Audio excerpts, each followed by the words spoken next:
Before electricity, the struggle to bring light into homes, especially during the gloomy days of winter, was very real. Yet, this challenge sparked human creativity, giving rise to some of the most brilliant, if lesser-known, innovations in history. Long before the Victorian era, even as far back as ancient Greece and Rome, people were already finding ways to harness natural light.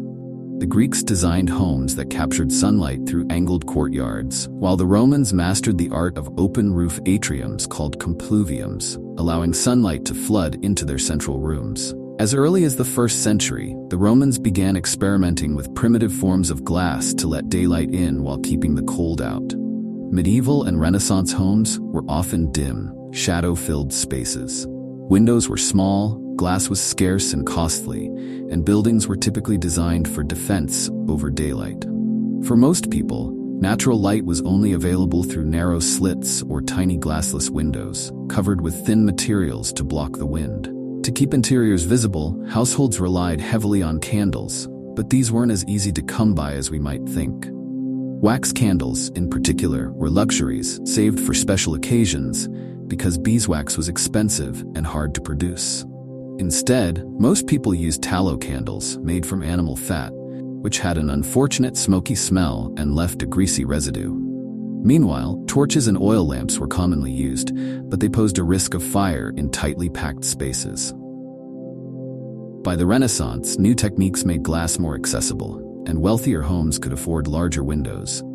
This period also marked the beginning of rudimentary mirror use for lighting. Simple metal surfaces like polished brass or bronze were used to reflect candlelight and help illuminate small spaces. Even though these methods were basic, they laid the groundwork for what the Victorians would perfect in the coming centuries. The Victorian era, spanning the 19th century, was an age of progress and fascination with the marvels of science and technology. Among these marvels was the concept of borrowing sunlight, capturing and directing natural light indoors, especially during the darker months. Since electricity was yet to become widespread, Victorians became remarkably creative in how they lit their homes, with mirrors playing a starring role. Mirrors in the Victorian age were more than just decorations. They were tools of innovation. With advancements in plate glass manufacturing, mirrors became more affordable and widely available. Prior to this, only the wealthy could afford large mirrors, as glassmaking was both labor-intensive and expensive. But with new techniques, glassmakers could produce larger, clearer sheets of glass that could be polished into high-quality mirrors. As a result, mirrors found a new purpose in Victorian homes.